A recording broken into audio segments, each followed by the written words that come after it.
महात्मा की कथा सुनने के लिए एकत्रित हुए हैं। एक बार प्रेम से बोलिए भक्त वत्सल भगवान की जय। बड़ा ही अद्भुत अवसर है श्री कार्तिक मास का।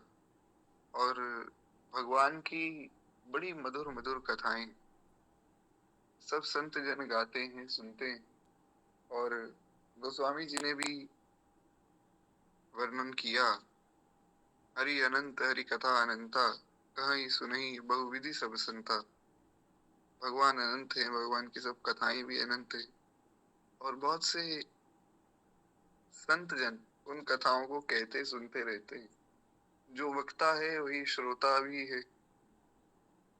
श्री सनकादिक जी से बड़ा वक्ता कौन होगा? सनकादिक भगवान ने पूरी भागवत की कथा सुनाई नारद जी को। तो महाराज एक प्रश्न हुआ। परीक्षित जी ने कहा कि गुरुजी, सनकादिक भगवान तो इतनी ऊंची कक्षा के महात्मा हैं कि वे तो किसी को जानते पहचानते नहीं।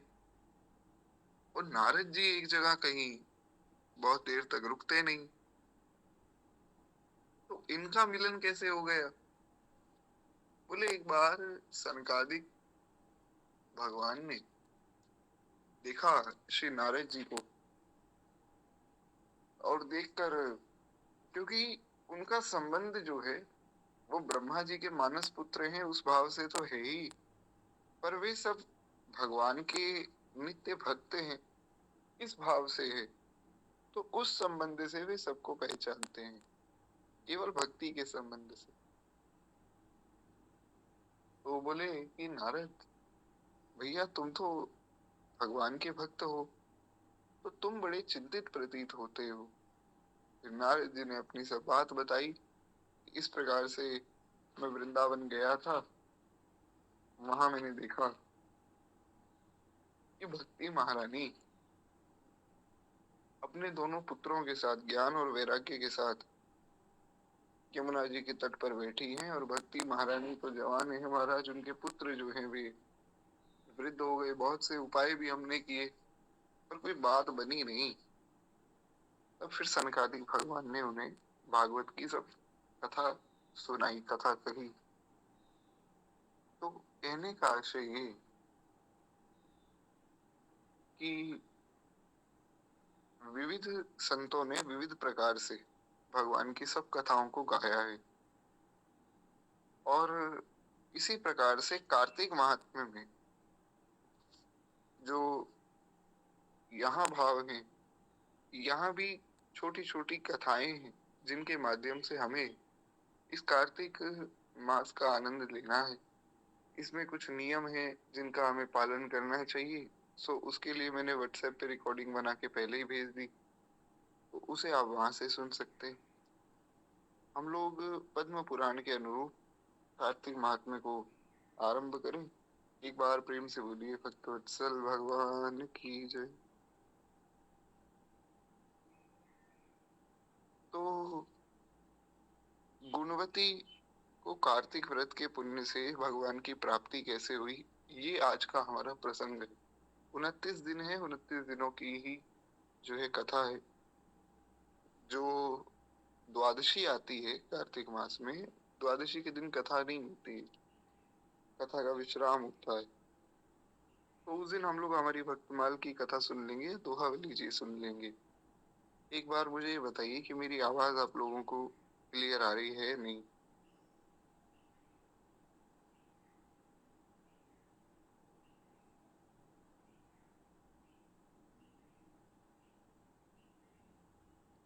जी, तो हम लोग कथा में प्रवेश करें। सूत जी कहते हैं, अब देखिए सूत जी और शौनक आदि ऋषियों का संवाद चल रहा है, क्योंकि पद्म पुराण में शौनक आदि ऋषि प्रश्न कर रहे हैं और सूत जी महाराज उनके प्रश्नों का उत्तर दे रहे हैं। यही पुराणों की परंपरा है। सूत जी जो है वे सारे पुराणों के वक्ता भी हैं। वे सब पुराण सुनाते हैं और शौनक आदि ऋषि प्रश्न करते जाते हैं। तो शौनक आदि ऋषियों ने प्रश्न किया और सूत जी कहते कि एक समय की बात है, देवऋषि नारद कल्प वृक्ष के दिव्य पुष्प लेकर द्वारिका में भगवान श्री कृष्ण का दर्शन करने के लिए आए। श्री कृष्ण ने स्वागत पूर्वक नारद जी का सत्कार करते हुए उन्हें पाद अर्घ्य निवेदन करने के पश्चात बैठने को आसन दिया। एक बार नारद जी द्वारिका पहुंचे। जब द्वारिका पहुंचे तो द्वारिकाधीश श्री कृष्ण तो महाराज राजाधिराज हैं। तो भगवान के यहाँ नारद जी पहुंचे तो भगवान ने कहा कि भाई नारद जी आए हैं। तो तुरंत सब तैयारियां की गई। खूब सुंदर जो है नारद जी का स्वागत श्री ठाकुर जी ने किया और खूब सुंदर जो है पाद अर्घ्य आदि भगवान ने निवेदन किया। निवेदन करने के बाद भगवान ने बैठने के लिए नारद जी को आसन दिया। कहते नारद जी ने वो दिव्य पुष्प भगवान को भेंट कर दिए। जो नारद जी लेकर आए थे वो नारद जी ने भगवान को भेंट किए और भगवान ने अपनी 16,000 रानियों में उन पुष्पों को बांट दिया। जो पुष्प श्री नारद जी लाए थे भगवान ने कहा कि भैया एक संत का प्रसाद है तो इसे आप लोग ग्रहण कीजिए। कहते हैं तदंतर एक दिन सत्यभामा ने पूछा कि हे प्राणनाथ, मैंने पूर्व जन्म में ऐसा कौन सा तप, ऐसा कौन सा दान या कौन सा व्रत किया था जिससे मैं मृत्यु लोक में जन्म लेकर भी मृत्यु भाव से ऊपर उठ गई और आपकी अर्धांगिनी हो गई। ऐसा मैंने क्या किया था कि प्रभु मैं आपके वाम भाग में बैठी हूँ और मैं आपके पत्नी के रूप में आपके साथ यहाँ विराजमान हूँ। ऐसा मैंने कौन सा पुण्य किया था, ऐसा कौन सा व्रत, ऐसा कौन सा मैंने तप किया था, सो आप मुझे बताइए। भगवान कृष्ण ने कहा कि हे प्रिय, एकाग्र चित्त होकर सुनो। अब बड़ी सुंदर कथा है, बड़े ध्यान से जो है इस कथा को सुनिएगा। जो कार्तिक महात्म्य की कथा है, इस कथा की एक बड़ी सुंदर विशेषता ये है कि इसको बहुत ज्यादा विस्तार की आवश्यकता नहीं है। इसमें बड़ी सरलता से सारी बातें समझाई गई हैं। तो हर वर्ष हम सुनते ही हैं, जो लोग इस बार पहली बार जुड़े हैं वे भी आगे जानेंगे। इस कथा में बहुत विस्तार की आवश्यकता नहीं है। आप अगर ध्यान से सुनेंगे तो आपको सब बातें स्वतः ही समझ आ जाएंगी। तो जो समय हमारे पास बचेगा उसमें हम श्री दोहावली जी का भाव सुन लेंगे। खैर एक बार प्रेम से बोलिए भक्त वत्सल भगवान की जय। तो कहते हैं कि हे प्रिय, तुम एकाग्र चित्त होकर सुनो। तुम पूर्व जन्म में जो कुछ भी थी और जिस पुण्य कारक व्रत का तुमने अनुष्ठान किया वो सब बातें मैं तुम्हें बताता हूँ। सतयुग के अंत में मायापुरी के भीतर अत्रि कुल में उत्पन्न एक ब्राह्मण रहते थे। सतयुग का समय था, अंतिम चरण सतयुग का चल रहा था। उस समय मायापुरी में एक ब्राह्मण रहते थे। सतयुग का समय है ये तो समझ आ गया, पर मायापुरी क्या है? मायापुरी कहते हैं हरिद्वार को।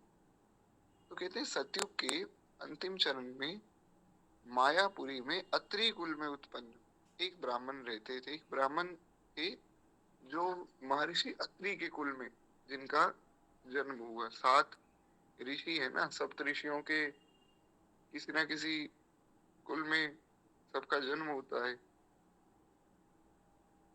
तो वो हमारा गोत्र बन जाता है। तो अत्रि कुल में उत्पन्न एक ब्राह्मण हुए जिनका नाम था देव शर्मा। कहते हैं ये देव शर्मा जी वेद और वेदांग के पारंगत विद्वान थे, अतिथियों की सेवा करने वाले थे, अग्निहोत्र परायण थे। अग्निहोत्र जो है ब्राह्मणों के लिए कहा गया है शास्त्रों में। आजकल बहुत से जो ब्राह्मण हैं वे अग्निहोत्र नहीं करते, ज्यादातर ब्राह्मण अग्निहोत्र नहीं करते, पर करना चाहिए। तो ये जो देव शर्मा नाम के ब्राह्मण थे ये वेद वेदांग के पारंगत विद्वान थे, अतिथियों की सेवा करते और अग्निहोत्र का भी पालन करते और सूर्य व्रत का पालन बड़ी तत्परता से करते। भगवान सूर्य के बहुत बड़े उपासक थे। हमारे यहाँ पंचदेवों की उपासना बताई गई है और पंचदेवों की उपासना में भगवान सूर्य की उपासना भी बताई गई। भगवान सूर्य, भगवान गणेश, माँ भगवती पार्वती और भगवान शंकर, ये प्रधान 5 देवता हैं और 5वें देवता हैं हमारे ठाकुर जी। तो इनमें से किसी की भी उपासना अगर कोई करता है तो वो पर ब्रह्म की उपासना ही करता है। तो श्री गोस्वामी जी ने भी भगवान सूर्य की उपासना में एक प्रथम पद विनय पत्रिका में लिखा। सबके लिए पद लिखे हैं गोस्वामी जी ने तो विनय पत्रिका जी में, लेकिन जो पहला पद है गोस्वामी जी का वो श्री गणेश जी के लिए। गाइए गणपति जगबंदन शंकर सुवन भवानी नंदन। गाइए गणपति जगबंदन सिद्धि सदन गज बदन विनायक कृपा सिंधु सुंदर सब लायक मोदक प्रिय मुद मंगल दाता विद्या बारिधि बुद्धि विधाता मांगत तुलसी दास कर जोरे बसहि राम सिय मानस मोरे। गाइए गणपति जगबंदन शंकर सुवन भवानी नंदन। बोले भक्त वत्सल भगवान की जय। इस प्रकार से गोस्वामी जी ने पहला पद तो लिखा श्री गणेश जी की उपासना के लिए। दूसरे पद में श्री गोस्वामी तुलसीदास जी ने भगवान सूर्य की उपासना की। जैसे ये देव शर्मा नाम के ब्राह्मण बहुत बड़े सूर्य उपासक थे और भगवान सूर्य को साक्षात नारायण ही कहा गया। भगवान सूर्य साक्षात नारायण है। जगत प्रकाश है प्रकाशक रामू। और ऐसा भी शास्त्रों में वर्णन आता है स्कंद पुराण आदि में। हमारे पूज्य गुरुदेव भगवान बताते हैं कि अगर आप सूर्य का दर्शन करते हैं तो ऐसा समझना चाहिए कि हमने प्रत्यक्ष रूप में भगवान नारायण का दर्शन किया है। प्रत्यक्ष नारायण है सूर्य। तो एक बार प्रेम से बोलिए सूर्य नारायण भगवान की जय।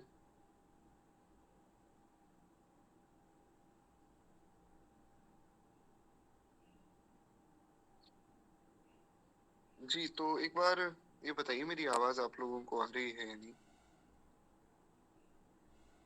जी तो हम लोग आगे बढ़ते भगवान सूर्य की उपासना। गोस्वामी जी ने बड़ा सुंदर भाव लिखा। दीन दयालु दिवाकर देवा कर मुनि मनुज सुरासुर सेवा हिम तिम करि के हरि कर माली दहन दोष दुख दुरित द्रुजाली कोक कोक नद लोक प्रकाशी तेज प्रताप रूप रस राशि सारथी पंगु दिव्य रथ गामी। सारथी पंगु, पंगु कौन है? पंगु मतलब जो पांव से चल नहीं सकते हैं। गरुड़ जी के बड़े भैया, गरुड़ जी के बड़े भैया हैं श्री अरुण जी महाराज। अरुण जी जो हैं वे पंगु हैं। ऐसी कथा प्राप्त होती है कि जब अरुण जी का जन्म हुआ तो उनकी माता ने, आगे इनकी भी कथा आएगी हम लोग यहाँ सुनेंगे, तो उनकी माता ने क्या है बहुत बड़ी चिंतित हो गई वे। ये अभी तक हमारे बालक का जन्म नहीं हुआ, इतना समय बीत गया। तो उन्होंने उस अंडे को तोड़ दिया जिसमें वे थे। और जब तोड़ दिया तो महाराज उनके पाँव, क्योंकि बाकी शरीर तो बन गया था, पाँव नहीं बने थे। तो पाँव बने नहीं और तोड़ दिया तो पाँव उनके नहीं। फिर भगवान सूर्य ने कृपा करके उन्हें अपना सारथी बना लिया। ये कथा हम आगे सुनेंगे विस्तार में। तो इसलिए गोस्वामी जी ने कहा कि सारथी पंगु मंगल सारथी पंगु दिव्य रथ गामी। पर दिव्य रथ आपका है तो आप कितने कृपालु हैं कि आपने उन पंगु अरुण जी को भी अपना सारथी बना लिया। हरि शंकर विधि मूर्ति स्वामी वेद पुराण प्रगट जस जागे तुलसी राम भगति वर मांगे। गोस्वामी जी की तो एक ही भाषा है महाराज, किसी की भी प्रार्थना कर देते हैं, कोई संकोच नहीं करते, सबसे प्रार्थना कर लेते हैं। ये कोई दुराग्रह नहीं कि ये बड़े हैं, छोटे हैं, देवता हैं, मनुष्य हैं, सबसे प्रार्थना करके कहते एक ही बात है कि तुलसी राम भगति फल मांगे। आप कृपा कीजिए और मुझे भगवान श्री राम का भजन मिले, भगवान श्री राम का प्रेम मिले, ऐसी मैं प्रार्थना करता हूँ। खैर एक बार प्रेम से बोलिए सूर्य नारायण भगवान की जय। तो मायापुरी में यानी कि हरिद्वार में सतयुग के अंत में अत्रि कुल में उत्पन्न एक ब्राह्मण रहते थे जिनका नाम था देव शर्मा। देव शर्मा नाम के ब्राह्मण बड़े ही धर्मज्ञ, अग्निहोत्र संपन्न और बड़े ही अच्छे ब्राह्मण थे जो भगवान सूर्य के परम उपासक थे। प्रतिदिन भगवान सूर्य की आराधना करने के कारण वे साक्षात सूर्य के भांति तेजस्वी हो गए। आप जिसका भजन करते हैं आप उसके जैसे हो जाते हैं, आपका स्वभाव भी उसके जैसा हो जाता है। जैसे अभी कुछ दिन पूर्व मुझे श्री प्रेमानंद बाबा की एक रील बड़ी वायरल हुई थी, आप लोगों ने देखी होगी। वे बता रहे थे कि श्री राम जी का भक्त हो और उसमें अवगुण रह जाए, ये तो संभव ही नहीं। क्यों? क्योंकि जो भगवान का भक्त है उसमें भगवान जैसे गुण आ जाते हैं ना। तो जिसका भी स्मरण आप करें, जिसका भी भजन आप करें, आप उसके जैसे धीरे धीरे होने लग जाते हैं। जैसे कई लोग प्रेतों की उपासना करते हैं तो उनका रहन सहन, उनका खान पान सब प्रेतों जैसा दूषित हो जाता है। उसी प्रकार से ये भगवान सूर्य के बड़े उपासक थे, तो सूर्य के भांति इनका तेज हो गया था। ऐसा लगता था कि मानो दूसरा सूर्य ही प्रकट हो गया है। अब उनकी अवस्था थोड़ी अधिक हो चली थी, अवस्था बढ़ती जा रही थी। ब्राह्मण के कोई पुत्र भी नहीं था, केवल एक पुत्री थी जिसका नाम था गुणवती। तो गुणवती नाम की इनकी पुत्री थी और ये अवस्था इनकी बढ़ रही थी। इन्होंने सोचा कि मेरी पुत्री का विवाह किससे करूं। तो इनका एक शिष्य था जिसका नाम था चंद्र, बड़ा ही प्रिय शिष्य था। तो उन्होंने अपने शिष्य को कहा कि चंद्र देखो, मेरा कोई पुत्र तो है नहीं, तुम ऐसा करो कि भैया तुम मेरी पुत्री लो और तुम लोग मेरे घर में मेरे ही साथ रह लो, तो मुझे तुम लोगों का सहारा हो जाएगा और तुम्हारा विवाह मेरी पुत्री के साथ होगा तो मुझे मेरी पुत्री की भी कोई चिंता नहीं। दूसरी बात ये कि तुम मेरे पास रहोगे तो सब क्रियाएं जो है, जो सीखना है, जो सिखाना है, वो सब तुम यहाँ आराम से कर लेना। तो शिष्य ने कहा गुरुजी जैसी आपकी आज्ञा। गुरु आज्ञा गृह सी।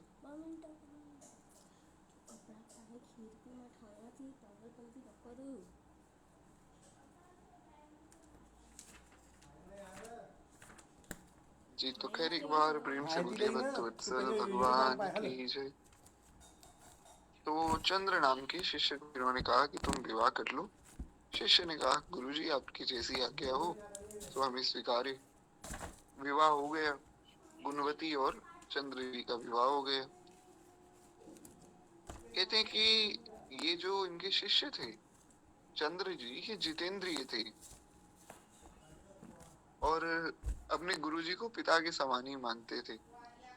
तो एक दिन ये दोनों गुरु और शिष्य कुश और समिधा लेने के लिए हिमालय के शाखाभूत पर्वत के वन में इधर उधर भ्रमण कर रहे थे। क्योंकि यज्ञ करना है तो उसमें समिधा चाहिए, कुश चाहिए, अग्निहोत्र में भी चाहिए। अग्निहोत्र भी एक तरह का यज्ञ ही होता है। तो ये दोनों गुरु और शिष्य समिधा और कुश लेने के लिए जंगल में इधर उधर भ्रमण कर रहे थे। इतने में ही उन्होंने एक भयंकर राक्षस को अपनी ओर आते हुए देखा। अब आप सोचिए कि आप जंगल में जा रहे हैं और जंगल में आपको सामने से कोई राक्षस दिखाई पड़े विकराल स्वरूप में, क्या हालत होगी। तो महाराज ये तो घबरा गए और इनके तो सारे अंग ही भय से कांपने लग गए। इनका शरीर ही काम करना बंद हो गया, जहां खड़े थे वैसे के वैसे ही खड़े रह गए। कहते हैं कि भागने में भी असमर्थ हो गए, इनसे चला भी नहीं जा रहा था। तब तक उस काल रूपी राक्षस ने इन दोनों को मार दिया। उस क्षेत्र के प्रभाव से तथा स्वयं धर्मात्मा होने के कारण उन दोनों को मेरे पार्षदों ने बैकुंठ में पहुंचा दिया और उन्होंने जीवन भर सूर्य पूजन आदि किया था, उसके कर्म से मैं उन पर बड़ा संतुष्ट हुआ। अब देखिए, क्षेत्र का भी एक बड़ा प्रभाव होता है। मेरी आवाज आ रही है ना आप लोगों को? आशा करता हूँ कि कथा आप लोगों को सब समझ आ रही होगी, जो लोग पहली बार सुन रहे हैं, क्योंकि जो लोग हर साल जुड़ते हैं वो तो जानते ही हैं महाराज। खैर, एक बार प्रेम से बोलिए भक्त वत्सल भगवान की जय। एक क्षेत्र का एक बहुत बड़ा प्रभाव होता है। जैसे एक बार कबीरदास जी को भी किसी ने कहा, बोले महाराज, जो मगध देश है, ऐसी मान्यता है कि वहां जो मरता है वो नरक जाता है, और काशी में मरने वाले की मुक्ति होती। ये तो सबको ही पता है, काश्यान मरना न मुक्ति। और मगध देश में मरने वाला नरक जाता है। कबीरदास जी ने कहा कि अब तो हम वहीं जाकर प्राण त्यागेंगे। पूरे जीवन कबीरदास जी काशी में रहे, लेकिन प्राण त्यागे मगध देश में। कबीरदास जी तो ये दिखाना चाहते थे कि जो भगवान का भक्त है, वो किसी भी क्षेत्र में उसकी मृत्यु हो जाए, उसका तो कल्याण ही होता है। तो कबीरदास जी ने तो इस भाव को दिखाया, परंतु क्षेत्र का प्रभाव तो होता ही है। जैसे एक बार भगवान जब वनवास हुआ, माता के कई ने आज्ञा दी कि राम, लक्ष्मण और जानकी जी तीनों वन जाएं, तो वे तीनों वन चले गए। तो भगवान एक बार एक जगह से निकल रहे थे और भगवान ने लक्ष्मण जी को कहा कि भैया लक्ष्मण, देखो तुम्हारी जो भाभी है बड़ी थक गई हैं, थोड़ा सा जल ले आओ, हम भी जल पी लेंगे। अब आप सोचिए कि लक्ष्मण जी ने क्या जवाब दिया होगा। जैसे ही मैंने ये कहा कि लक्ष्मण जी ने क्या जवाब दिया होगा, आपने यही सोचा होगा कि लक्ष्मण जी भाग के गए होंगे, जल लाए होंगे और भगवान को और किशोरी जी को पिलाया होगा।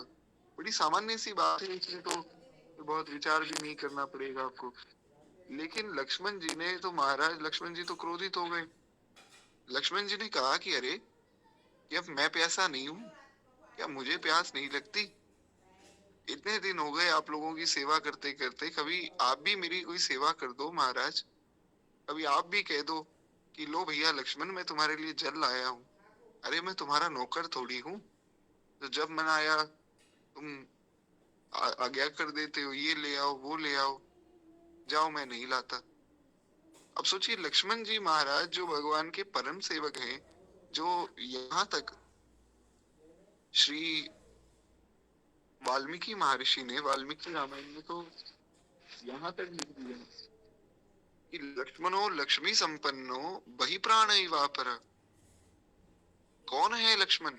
लक्ष्मण जी भगवान के बाहरी प्राण हैं। जैसे कई लोग कहते ना, अरे ये तो हमारे दाएं हाथ है, ये ना हो तो हम कुछ नहीं। ऐसे ही राम जी का है। राम जी को नींद ही नहीं आती लक्ष्मण जी के बिना, भोजन नहीं पाते लक्ष्मण जी के बिना। लक्ष्मण जी से अलग तो भगवान रह ही नहीं सकते। वही प्राण, बाहरी प्राण। जैसे हमारे शरीर में प्राण ना रहे तो शरीर खत्म हो जाता है, कुछ नहीं है शरीर में, प्राण नहीं है तो। ऐसे ही राम जी के साथ लक्ष्मण जी नहीं है तो राम जी के जीवन में कुछ भी नहीं रह जाता है। वो लक्ष्मण जी राम जी को ऐसा जवाब देंगे तो कोई भी नहीं सोच सकता है। आप में से क्या कोई ऐसा सोच सकता है? पर लक्ष्मण जी ने दिया महाराज। थोड़ा सा भगवान मुस्कुरा दिए। भगवान कुछ नहीं बोले, ठाकुर जी तो ठाकुर जी महाराज मुस्कुरा दिए, बोले कोई बात नहीं, चलो चलते हैं। आगे चले तो चलते चलते लक्ष्मण जी तो महाराज चरणों में गिर के फूट फूट के रोने लगे। ये नाथ, हे मेरे नाथ, मुझसे तो बहुत बड़ी गलती हो गई प्रभु, मैंने आपको ये क्या कह दिया? प्रभु मुझे क्षमा कर दीजिए, मैं तो कुछ समझ ही नहीं पा रहा हूँ। ये मैंने क्या कर दिया, ये मैंने क्या बोल दिया, मुझे तो कुछ समझ ही नहीं आया। बारंबार नाक रगड़ रगड़ के महाराज रो रहे हैं, फूट फूट के चरणों में गिर गिर के मूर्छित हो रहे हैं लक्ष्मण जी। कि प्रभु इतना बड़ा मैंने अपराध कर दिया, आपके सामने मैं बोल पड़ा और उसमें भी मैंने आपका कार्य करने से मना कर दिया। प्रभु मुझे क्षमा कीजिए। हे नाथ, मुझसे बहुत बड़ी भूल हो गई। भगवान ने कहा कि लक्ष्मण भैया तुम चिंता क्यों करते हो? अरे भैया, ये तुम्हारी कोई गलती नहीं, ये क्षेत्र का ऐसा प्रभाव है, ये क्षेत्र ही ऐसा है, ये मरुस्थल है। इस स्थल पे जो भी आता है उसकी बुद्धि बिगड़ जाती है। क्षेत्र का ऐसा प्रभाव, तो क्षेत्र का प्रभाव तो होता ही है। तो उस क्षेत्र का ऐसा प्रभाव था, एक तो क्योंकि वहां सब तपस्या करने वाले सब जन थे, और दूसरी बात ये लोग खुद भगवान के भक्त थे। दोनों गुरु और शिष्य सूर्य के उपासक थे। तो इसीलिए जब उस राक्षस ने इन दोनों को मारा तो महाराज ये दोनों बैकुंठ चले गए, भगवान के धाम चले गए। और भगवान ने कहा कि उन्हें पूरे जीवन जो है सूर्य भगवान की उपासना की थी, तो उसके प्रभाव से मैं बड़ा संतुष्ट हुआ। अब एक प्रश्न हो सकता है कि महाराज उपासना तो भगवान सूर्य की थी, तो आप किस बात से संतुष्ट हो गए? तो इसका उत्तर ये है कि भगवान ने भगवत गीता में कहा कि अर्जुन, जैसे सब नदियों का पानी अंत में जाकर मिलता है समुद्र में, उसी प्रकार से जो देवताओं की पूजा करते हैं, अन्य देवता भक्ता यद्यपि श्रद्धान्विता तेपि मामेव कौन्तेय यद्यपि अविधि पूर्वकम। ये भगवत गीता का श्लोक है। श्लोक की संख्या तो मुझे याद नहीं है, शायद शायद 12वें अध्याय का ये श्लोक है। तो वो मैं आपको देख के बता दूंगा, क्योंकि अभी मुझे याद नहीं आ रहा है कौन सा श्लोक था। तो उसमें भगवान कहते हैं कि अर्जुन, जो हाँ 9वें अध्याय का 23वां श्लोक है। तो कहते हैं कि अर्जुन, जो अन्य देवताओं के भक्त हैं, जो मेरी उपासना छोड़कर अन्य देवताओं की उपासना करते हैं और श्रद्धा से करते हैं, यद्यपि श्रद्धान्विता तेपि मामेव कौन्तेय, अगर सूक्ष्म दृष्टि से देखो तो मेरी ही उपासना कर रहे हैं। क्यों? क्योंकि सब देवता मेरा ही तो अंग है, भगवान का ही अंग है सब देवता। सूर्य को, चंद्रमा को भगवान की आंख कहा गया, नारद जी को भगवान का मन कहा गया, चंद्रमा को भगवान का मन कहा गया, कई जगहों पर ऐसा भी वर्णन आता है। और महाराज आप देखें तो इंद्र आदि जो है वो भगवान की भुजाएं कहा गया उनको। तो इस प्रकार से सारा जो भगवान का स्वरूप है वो देवताओं का ही तो, देवता ही तो भगवान के अंगों में विराजमान है। इसीलिए श्री गोस्वामी जी ने एक स्तुति की है रामचरितमानस में, आप लोगों ने सुनी होगी। वो जो स्तुति है वो स्तुति देवताओं ने की भगवान की, बालकांड की स्तुति है। आशा करता हूँ आप लोगों को याद होगी कौन सी स्तुति मैं चर्चा कर रहा हूँ।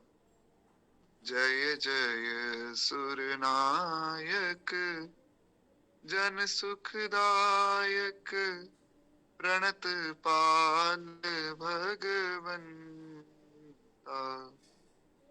गोद्विज हितकारी जय असुरारी सिंधु सुता प्रिय कंता।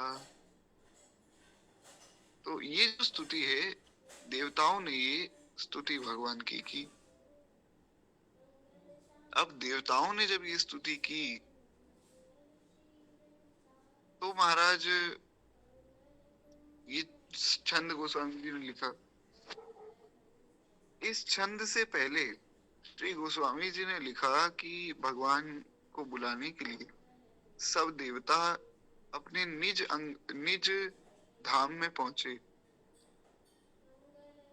निज धाम में पहुंचे मतलब बोले जब भगवान आए तो देवताओं को तो उनके साथ आना चाहिए, लेकिन वे अपने निज धाम में चले गए। तो उनका निज धाम क्या है? उनका निज धाम भगवान का स्वरूप ही तो है। वो स्वरूप ही देवताओं का निज धाम है, इसलिए वे भगवान के स्वरूप में प्रविष्ट हो गए, और जब प्रविष्ट हो गए तब फिर उन्होंने इस प्रकार से भगवान की स्तुति की है। सुनि बिरंचि मन हर्ष तन, पुलकी नयन बहनीर, स्तुति करत जोरि कर, सावधान मति धीर। तो भगवान शंकर की बात सुन के ब्रह्मा जी ने बड़ी सुंदर स्तुति की है। अब देखिए, ये जो कार्तिक मास की कथा है, ये बहुत बड़ी कथा नहीं है, ये तो छोटा सा ही प्रसंग होता है हर एक दिन का। अगर आप लोग कहें तो हम लोग भगवान की स्तुति को भी सुन लें, क्योंकि यही तो कार्तिक मास का आनंद है महाराज। जब मनाया तो स्तुति कर ली, सो भजन कर लिया, और भगवान की स्तुति तो करनी भी चाहिए कार्तिक मास में। तो एक बार प्रेम से बोलिए भक्त वत्सल भगवान की जय। क्योंकि बहुत समय से इस पर हमने चर्चा भी नहीं की।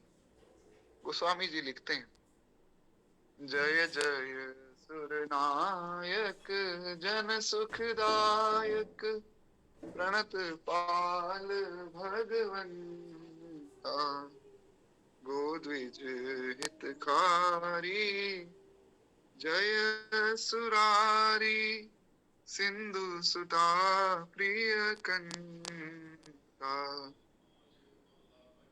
पालन सुरधरनी, अद्भुत करनी, मरम न जाने को, जो सहज कृपाला, दीन दयाला, करहु अनुग्रह सोई। बड़ा प्यारा भाव है, जो सहज कृपाला। गोस्वामी जी कहते हैं, जो सहज कृपाला, जिनको कृपा करनी नहीं पड़ती, जिनका स्वरूप ही कृपा का है, आप उनके पास जाएंगे तो वे कृपा कर ही देंगे। जो सहज कृपाला, कई लोगों का स्वभाव होता है महाराज सहज ही डांट देते हैं सबको, ऐसे ही भगवान सहज ही कृपा कर देते हैं। जय जय अविनाशी, सब घटवासी, व्यापक परमानंदा, अविगत गोतीतम, चरित पुनीतम, माया रहित मुकुंदा, जी लागी बिरागी, अति अनुरागी, विगत मोह मुनिवृंदा, निशिवासर ध्यावै, गुण गण गावै, जयति सच्चिदानंदा, जे सृष्टि उपाई, त्रिविध बनाई, संग सहाय न दूजा, सो करहु आधारी, चिंत हमारी, जानिए भगति न पूजा, जो भव भय भंजन, मुनि मन रंजन, गंजन विपति बरूथा, मन बच क्रम बानी, छाड़ी सयानी, शरण सकल सुर जूथा, शारद श्रुति शेषा, ऋषय अशेषा, जाकम को नहीं जाना। और अंतिम चरण में बड़ी प्यारी बात गोस्वामी जी लिखते हैं, जेहि दीन पियारे, वेद पुकारे। जेहि दीन पियारे, जिनको दीन लोग बड़े प्यारे। लोग तो दीनों को ठुकराते हैं और भगवान को दीन प्यारे हैं। तो जेहि दीन पियारे, वेद पुकारे, द्रवं सुश्री भगवाना, भव बारिधि मंदर, सब विधि सुंदर, गुण मंदिर सुख पुंजा, मुनि सिद्ध सकल सुर, परम भयातुर, नमत नाथ पद कंजा।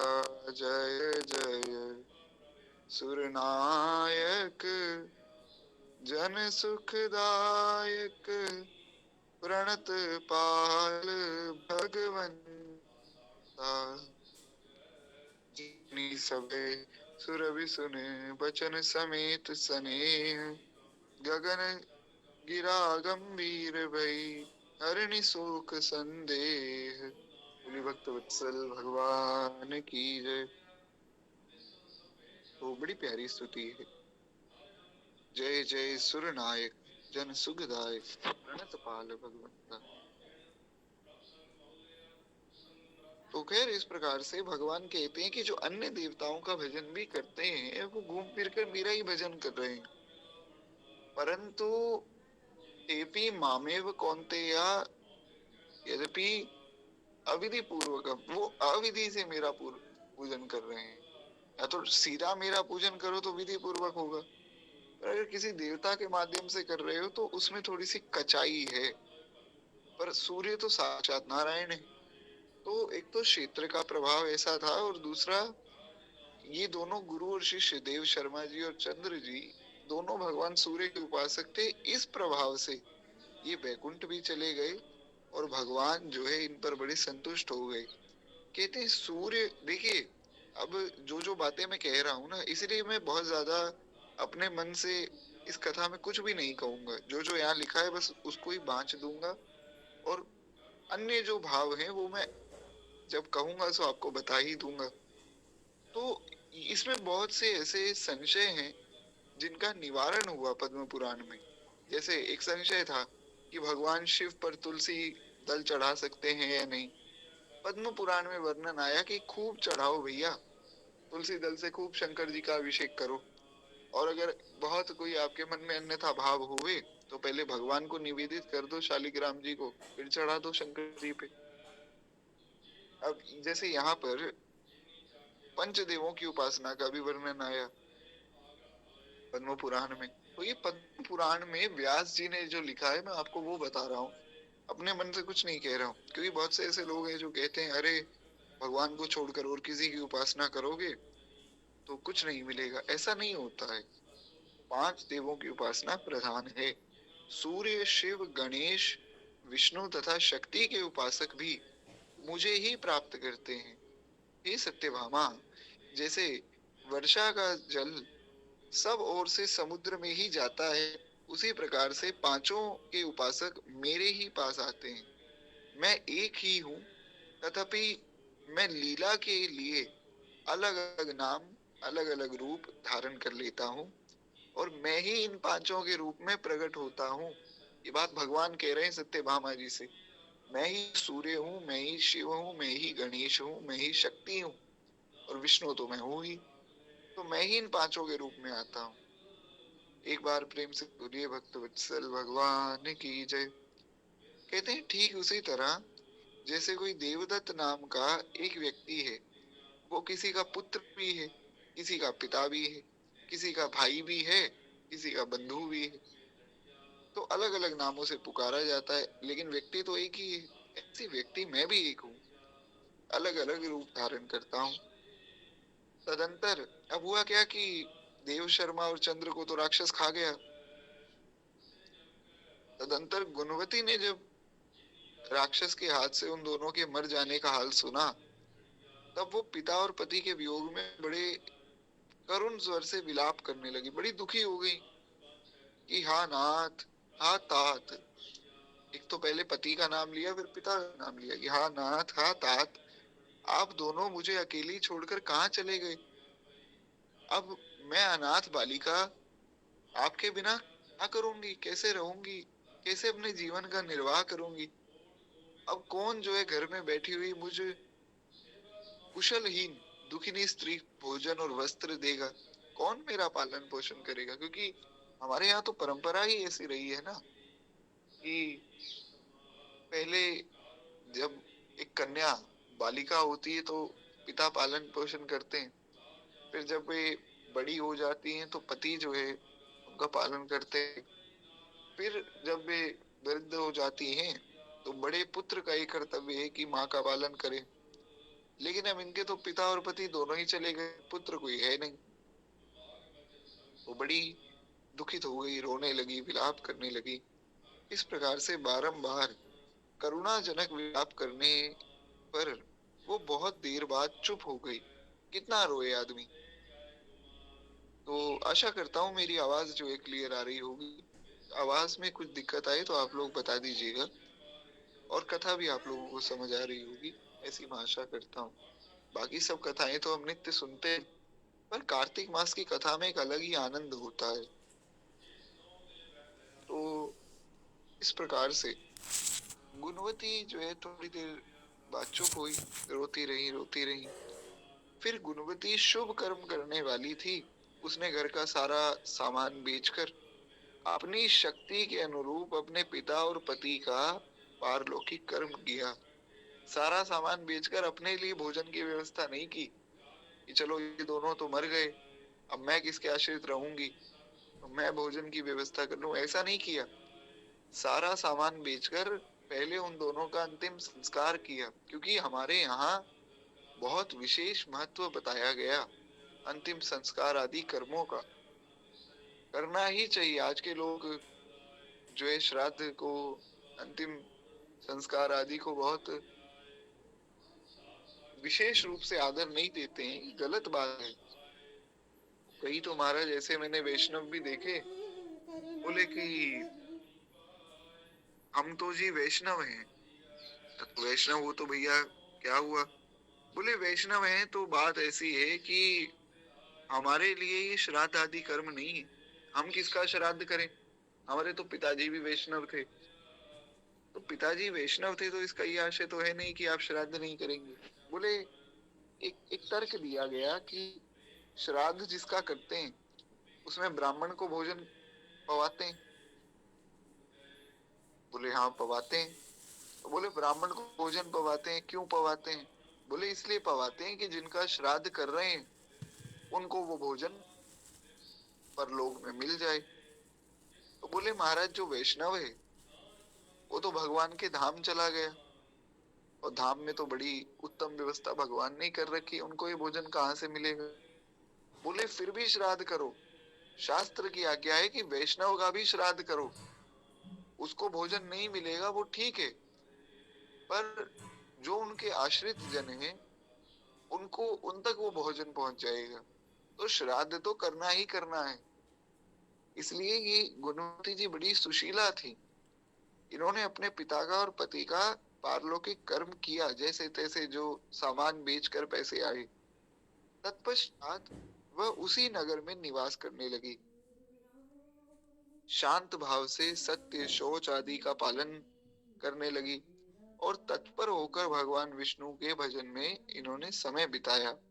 खूब भजन किया, खूब नाम कीर्तन किया, और उसने अपने जीवन भर केवल 2 ही व्रत किए, लेकिन बड़े विधि से किए। कौन कौन से व्रत किए महाराज? तो एक तो एकादशी का उपवास किया, और दूसरा कार्तिक मास का भली भांति उन्होंने सेवन किया। तो एक बार प्रेम से बोलिए भक्त वत्सल भगवान की जय।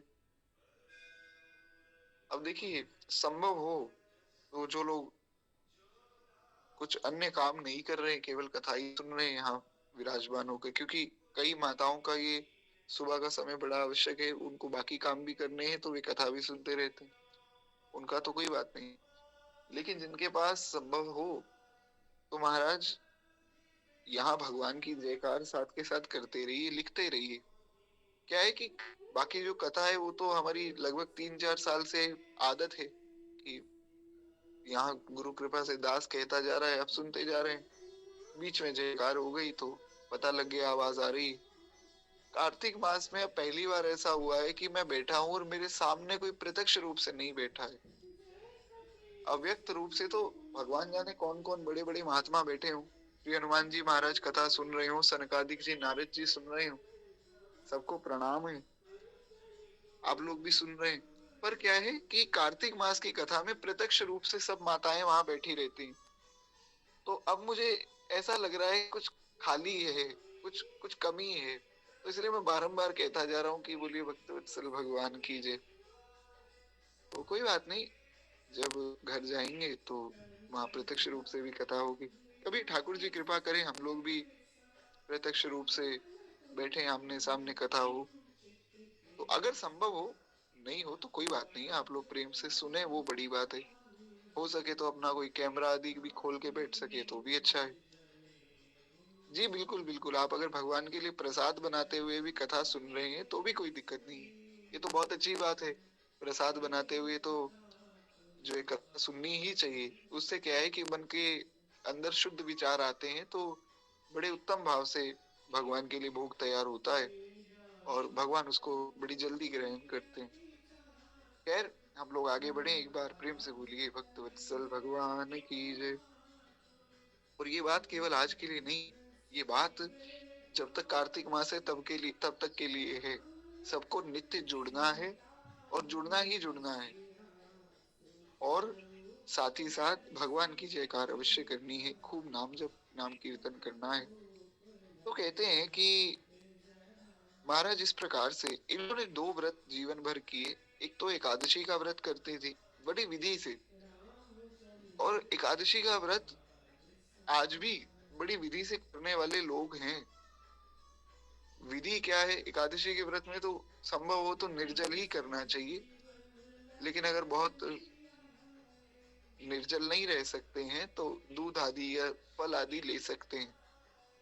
तो ऐसे बहुत से लोग हैं जो आज भी ऐसा व्रत करते हैं। ये कलयुग है महाराज, तो एक मेन्यू आ जाता है 150-200 आइटम का कि ये सब आइटम आप एकादशी पे बना सकते हैं। मैंने तो सुना कि पिज्जा और पास्ता भी बन रहा है एकादशी पे।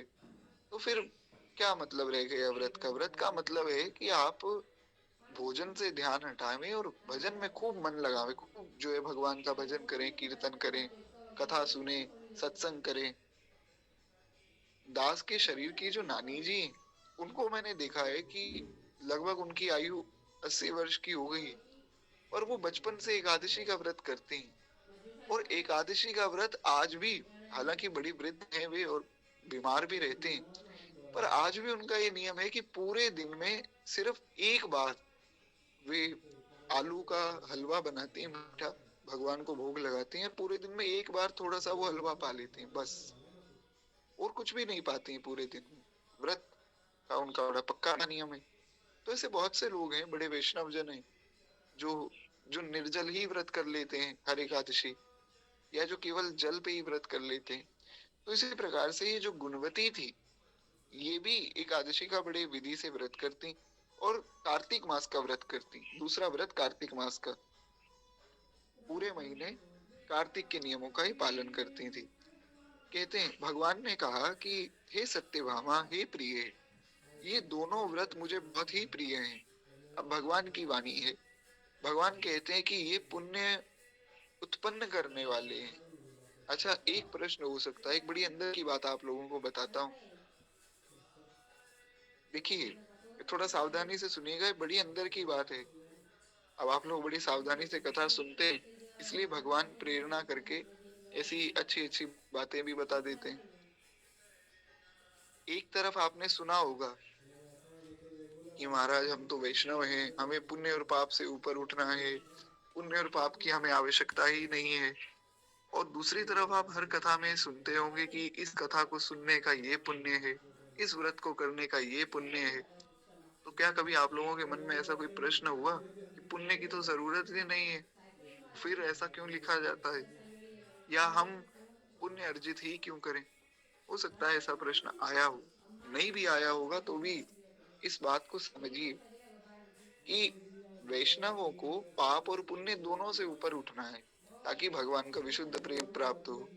फिर भी हमें पुण्य कमाना चाहिए। किसी गरीब की आपने मदद कर दी, कोई कथा भागवत आपने सुन ली, किसी को सुना दी, किसी को आपने कह दिया भैया अमुक जगह कथा हो रही है, चलो कथा सुनाते हैं, तो वो भी पुण्य मिल गया। तो वो पुण्य मिल जावे, उसमें प्रसन्न होना चाहिए।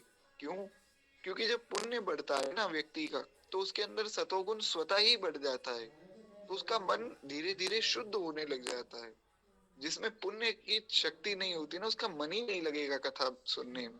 तुलसी पूर्व पाप ते, हरि चर्चा ना सुहाए। इसलिए पुण्य को तो बढ़ाना चाहिए, खूब कथा सुननी चाहिए, खूब दीन दुखियों की मदद करनी चाहिए, खूब गौ माता की सेवा करनी चाहिए, ब्राह्मणों की सेवा करनी चाहिए। तो उससे क्या है कि मन और शुद्ध होता जाएगा, फिर मन स्वतः ही भगवान में लगने लगेगा। खैर, एक बार प्रेम से बोलिए भक्त वत्सल भगवान की जय। तो कहते हैं कि ये दोनों व्रत पुण्य को उत्पन्न करने वाले हैं। दोनों व्रत पुण्य प्रदान करते हैं, पुत्र और संपत्ति के दाता हैं, तथा भोग भी प्रदान कर देते हैं और मोक्ष भी प्रदान कर देते हैं। दोनों ही बातें, केवल भोग नहीं, मोक्ष भी प्रदान करते हैं, और केवल मोक्ष ही नहीं, भोग भी प्रदान करते हैं। ये बड़ी उत्तम बात है। किसी को इस लोक में भी सुख चाहिए और परलोक में भी सुख चाहिए, तो दो व्रत करने चाहिए, एक तो एकादशी और एक कार्तिक मास का। तो कहते हैं जो कार्तिक के महीने में सूर्य के तुला राशि रहते समय प्रातः काल स्नान करते हैं। देखिए, कल मैंने उस वॉइस नोट में कहा था कि सुबह प्रातः काल स्नान करना चाहिए। भगवान कहते हैं कि जो प्रातः काल स्नान करता है वो महापातकी होने पर भी मुक्त हो जाता है। कार्तिक मास में केवल सुबह उठ के स्नान कर लिया, चाहे ये जानते हुए चाहे अनजाने में, आपने अगर स्नान कर लिया तो आप मुक्त हो जाएंगे। ये बात भगवान कह रहे हैं अपने मुख से। छोटी छोटी बातों का बहुत बड़ा पुण्य है कार्तिक मास में, इसलिए कार्तिक मास तो बहुत सुंदर अवसर है। श्री भक्ति रसामृत सिंधु में रूप गोस्वामी जी ने कहा कि नॉर्मल आम दिनों में जितना भजन साधन जो करते हैं, कार्तिक मास में हो सके तो उसका 4 गुना करना चाहिए, कम से कम। पर इतना भी ना कर सके तो कम से कम 2 गुना तो करना ही करना चाहिए। मान लीजिए कोई 11 माला भगवान के नाम की जपता है, तो कम से कम उसे 22 माला तो जपनी ही चाहिए कार्तिक मास में, दुगना तो कर ही देना चाहिए। कहते हैं कि जो व्यक्ति कार्तिक मास में नित्य स्नान, रात्रि में जागरण, दीप दान और तुलसी वन का पालन करते हैं, वे साक्षात भगवान विष्णु के ही स्वरूप हो जाते हैं। जो लोग विष्णु मंदिर में झाड़ू देते हैं, वे स्वास्तिक आदि निवेदन करते हैं। जो कार्तिक मास में भगवान के यहाँ सोहनी सेवा देने का तो महत्व है ही, लेकिन कार्तिक मास में जो विष्णु मंदिर में झाड़ू देते हैं या स्वास्तिक आदि निवेदन करते हैं, कुछ श्रृंगार कर देते हैं, मंदिर में कुछ सजावट कर देते हैं, और भगवान, वे जीवन मुक्त हैं, वे जीते जीते मुक्त हैं। जो कार्तिक में 3 दिन भी इस नियम का पालन करते हैं, पूरे महीने ना कर सके केवल 3 दिन इन नियमों का पालन कर लेते हैं, वे देवताओं के लिए भी वंदनीय हो जाते हैं। फिर जिन लोगों ने आजीवन इस कार्तिक व्रत का अनुष्ठान किया, उनके लिए तो फिर कहना ही क्या महाराज। ऐसी महिमा है कार्तिक मास की। एक बार प्रेम से बोलिए श्री कार्तिक मास की जय। हाँ, एक बात मैं और बता दूं, फिर मैं बाद में भूल जाऊंगा। कार्तिक मास में जो दीप दान आप करते हैं, अगर संभव हो तो विशुद्ध भारतीय देसी गौ माता के घी से ही दीप दान करना चाहिए। अगर विशुद्ध वेद लक्षणा भारतीय देसी गौ माता का घी उपलब्ध नहीं है, या आपको पक्का नहीं पता कि ये विशुद्धतम घी ही है, तो फिर घी से दिया नहीं जलाना चाहिए। फिर जो है विशुद्ध तिल का तेल आदि लेकर उससे दिया प्रज्वलित करना चाहिए। उसमें भी ऐसा वर्णन आया शास्त्रों में कि जो माचिस होती है दिया सलाई, उससे दिया नहीं जलाया जाता है, मोमबत्ती से दिया नहीं जलाया जाता है कार्तिक में। क्या करना चाहिए कि तुलसी का काष्ठ लेकर उस पे थोड़ी सी रुई लगाकर और उसके अग्रभाग में थोड़ा सा कपूर लगाकर उससे जो है दिया प्रज्वलित करके भगवान के सामने भगवान को दिखाया जाता है। और जो व्यक्ति ऐसा करता है, वर्णन आया पद्म पुराण में कि तुलसी काष्ठ से दीप प्रज्वलित करने वाले को 60 करोड़ वर्षों तक जो है स्वर्ग के जितने सुख हैं वे मिलते हैं। 60 करोड़ वर्षों तक, बड़ी भारी महिमा है। तो अगर आप में से कोई इस प्रकार से इस विधि से दीपदान करे तो बहुत उत्तम है। तो खैर, कहते हैं कि इस प्रकार से गुणवती प्रतिवर्ष कार्तिक का व्रत किया करती और वह श्री विष्णु की परिचर्या में नित्य निरंतर भक्ति पूर्वक मन लगाई रहती थी। नित्य भगवान की सेवा, नित्य भगवान का भजन, भगवान का कीर्तन, भगवान का जो है सत्संग आदि, उसमें मन लगाई रहती थी।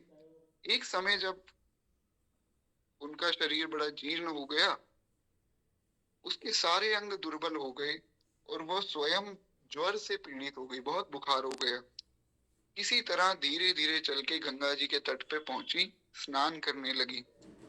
ज्यों ही उसने जल के भीतर अपना पैर रखा, त्यों ही शीत से कंपित होकर गिर गई, क्योंकि शरीर बड़ा दुर्बल है, ऊपर से बुखार। तो गंगा जी में अब कार्तिक मास में हल्की हल्की ठंड हो जाती है। आप देखिए, पिछले 2 दिन से थोड़ी थोड़ी ठंड हो गई है शुरू। तो कहते जैसे ही उन्होंने पैर रखा, गंगा जी का ठंडा जल था, तो उससे शरीर कांपने लग गया और वो गिर गई।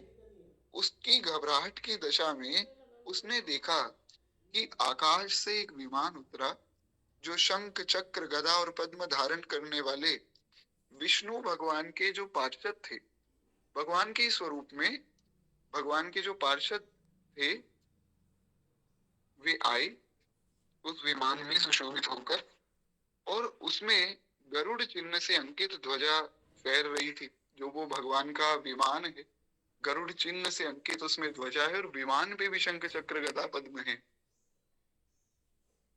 और विमान के निकट आने पर वह दिव्य रूप धारण करके आसन पर बैठ गई, उस विमान पर वह चढ़ गई। उसके लिए चंवर डुलाए जाने लगे और भगवान कहते हैं कि हे प्रिय, मेरे पार्षद उसे वैकुंठ ले गए। और विमान पर बैठी उस गुणवती ने जो है प्रज्वलित अग्नि शिखा के समान तेजस्विनी जान पड़ती थी। यानी कि सरल शब्दों में, जो गुणवती जी बड़ी दुर्बल, बड़ी शरीर से असहाय हो गई थी, जब वो विमान में बैठी तो उनको बड़ा सुंदर दिव्य स्वरूप भगवान ने प्रदान कर दिया। कहते हैं कार्तिक व्रत के पुण्य से उसे मेरे निकट स्थान मिला। तदंतर मैं ब्रह्मा आदि देवताओं की प्रार्थना से इस पृथ्वी पर आया, तब मेरे पार्षदगण मेरे ही साथ आए। तो इस प्रकार से भगवान ने सारी बात बताई कि हे सत्यभामा, तुम वो गुणवती ही थी जो इस प्रकार से प्रतिवर्ष तुम व्रत करती थी। कहते कि जब मैं कृष्ण रूप में धरती पर मैंने अवतार लिया, तो सारे के सारे मेरे जो पार्षद थे वो मेरे साथ आए।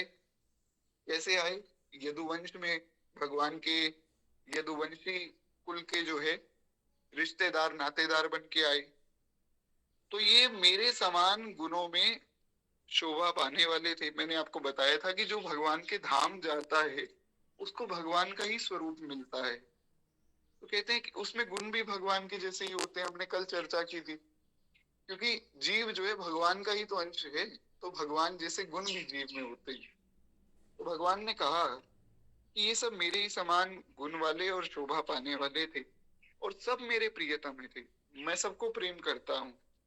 तो जो तुम्हारे पिता देव शर्मा थे गुणवती के रूप में, वे अब सत्राजित हो गए। सत्राजित के विषय में आप सबने सुना होगा, सामंतक मणि की कथा आपने सुनी होगी, तो उसमें सत्राजित जी का वर्णन आया। कहते हैं कि जो देव शर्मा थे वो सत्राजित हुए कृष्ण रूप में, कृष्ण लीला में। और हे शुभे, हे प्रिय, जो तुम्हारे पति चंद्र शर्मा बने थे, वे इस रूप में कृष्ण लीला में अक्रूर जी बने। अक्रूर जी को भी आप जानते होंगे, जब कंस ने अक्रूर जी को भेजा है मथुरा में भगवान को लाने के लिए, तो वे ही अक्रूर जी, ये अक्रूर जी वही हैं जो चंद्र थे पिछले जन्म में। और कार्तिक व्रत के पुण्य से तुमने मेरी प्रसन्नता को बहुत बढ़ा दिया। पूर्व जन्म में तुमने मेरे मंदिर के द्वार